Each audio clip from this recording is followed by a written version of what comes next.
Hello, bonjour et bienvenue à tous dans les previews 2020 TD Actu, un jour une preview. Aujourd'hui nous allons parler des New York Jets, c'est une preview garantie sans enflammade cette année. À mes côtés, Raphaël Masmejean, bonjour. Salut. Raoul Villeroy, bonjour. Qui s'enflamme? Personne s'enflamme ici. Non, je dis ça par rapport à l'an dernier pour moi en fait, parce que bien la sûr. preview des Jets l'an dernier a quand même été celle qui a le plus fait parler. C'est garanti sans enflammade parce que l'an dernier ils ont terminé à 7 victoires et 9 défaites. Je l'annonce d'abord, grosse bonne nouvelle donc pour les supporters des Jets, pas d'enflammade, et surtout parce qu'on sait maintenant qu'il y a Adam Gase qui est là. Raphaël, tu l'aimes beaucoup Adam Gase, est-ce qu'il y a des motifs d'espoir? Ça tombe sur toi en plus cette preview. Est-ce que c'est une reconstruction? Est-ce qu'il joue quelque chose? Comment ça se passe?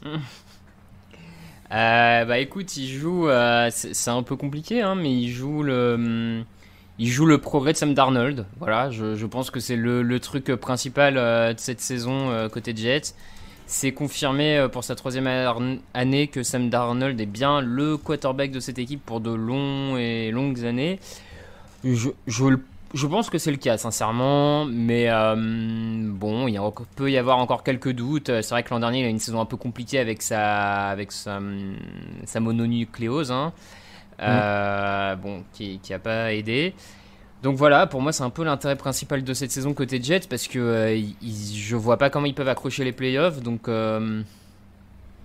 Ah oui, alors attends, je t'ai vu dire sur Twitter, je fais pas confiance à un mec qui a attrapé une mononucléose après quel âge? Après son âge, quoi, du coup, mais...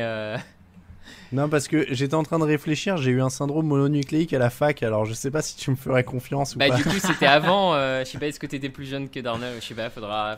Ouais, il a 22 piges, oui, c'était avant. Ah bah voilà, c'est bon. 18 ou 19 ans. C'est bon. Bon, ça va, je suis dans la Raphaël te zone, respecte, c'est bon. je suis dans la zone safe. Raoul, est-ce que tu vois des motifs d'espoir?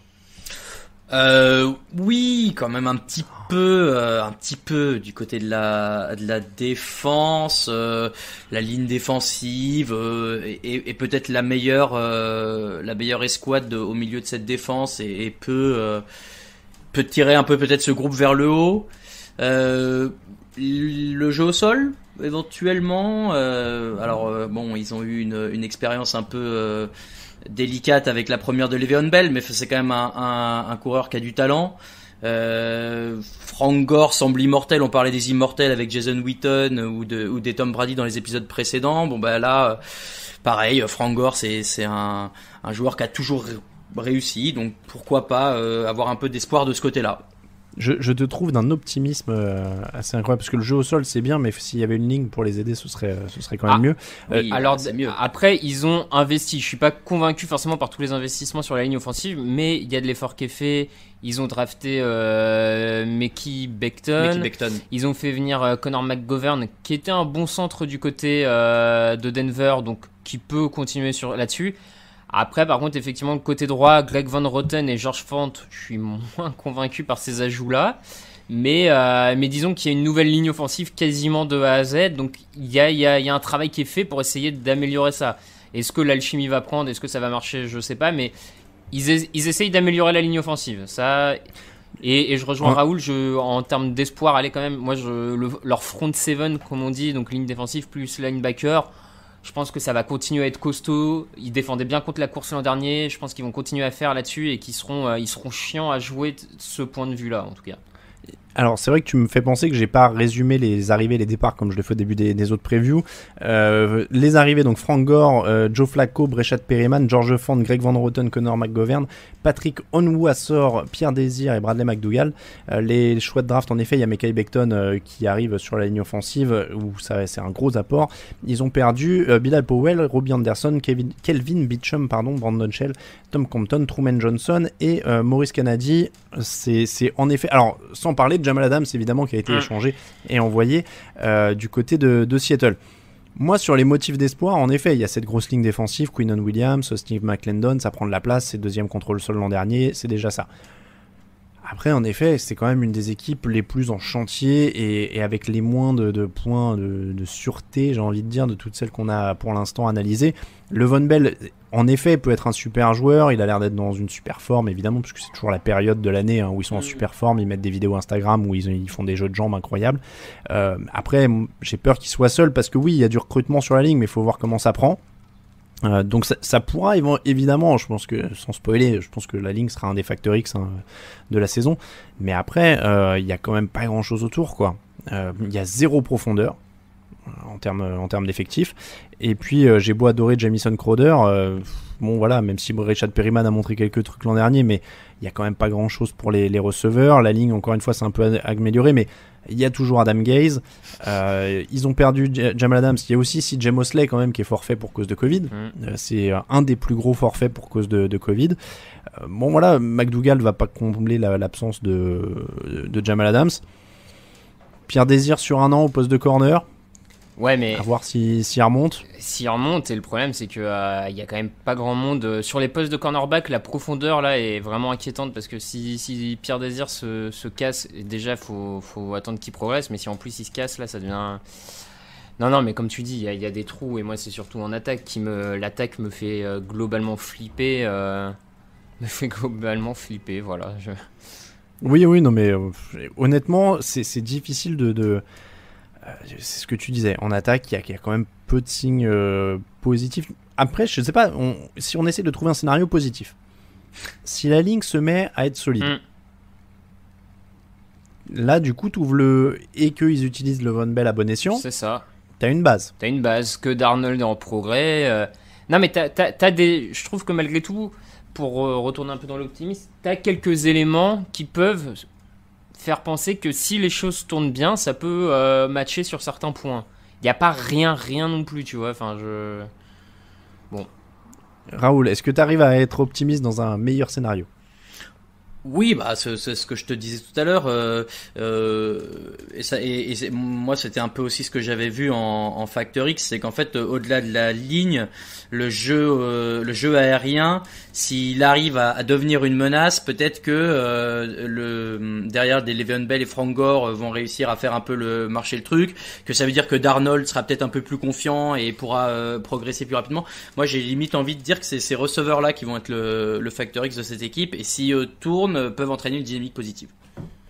Après, pour revenir moi un peu sur la défense, c'est dommage vraiment l'absence de CJ Mosley parce qu'il avait commencé. Alors c'est un très très bref échantillon parce qu'au final, depuis qu'il a signé son gros contrat l'an dernier, il a quasiment pas joué avec cette équipe. Les photos sont rares de CJ Mosley avec ce maillot vert, mais c'est dommage parce que c'était l'occasion vraiment de donner du cœur à cette défense. Bon, après, c'est quasiment de l'extra sportif, mais il y a une politique assez particulière de s'être débarrassé quand même de Jamal Adams, d'avoir.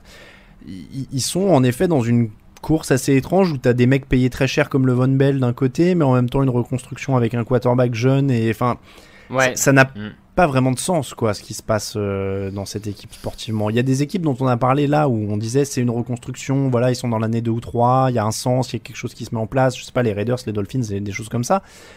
Là, on sait pas vraiment en fait où ils veulent en venir. Et moi, je sais plus trop quoi en penser. Au niveau des facteurs X, du coup, Raoul, tu disais sur les receveurs, si je dis pas de bêtises. Ouais, la ligne des receveurs. Raphaël. Sam Darnold, forcément. Sam Darnold. Alors, l'an dernier, ils sont à 7 victoires, 5 défaites après son retour de mononucléose, quand même. Oui, tout à fait. Il faut quand même garder ça en tête. On fait un tableau assez apocalyptique du truc. Ils s'en sont pas trop mal sortis sur la fin d'année dernière, donc il y a quand même des éléments. Le calendrier de cette année, il commence à Buffalo, ensuite à ils reçoivent San Francisco, ils vont à Indianapolis, ils reçoivent Denver, puis Arizona, ils vont affronter les Chargers, ils reçoivent Buffalo, ils vont à Kansas City, ils jouent les Patriots, ils vont à Miami, semaine de repos, ils reçoivent Miami, ils reçoivent les Raiders, ensuite ils vont à Seattle, puis affronter les Rams, ils reçoivent Cleveland et ils vont à New England pour terminer. C'est pas facile. Buffalo, c'est compliqué. San Francisco, c'est compliqué. Indianapolis, c'est au-dessus. Denver, ça semble au-dessus. Arizona aussi. Les Chargers aussi. Buffalo aussi. J'ai du mal à trouver un match. Il y a Miami à la rigueur sur les deux matchs à Miami. Enfin, à Miami et chez eux. Il faut en prendre au moins un des deux. Sinon, ça va être très compliqué. Ouais. Moi, je dis un des matchs de Miami et une surprise. Donc, je leur en donne 2. Ouais, j'avais compté 5 en me disant j'essaie d'être très optimiste, mais on va descendre à 3. Raphaël, 2, 3, est-ce que tu montes? Allez, je vais à 4. Allez, à 4 quand même.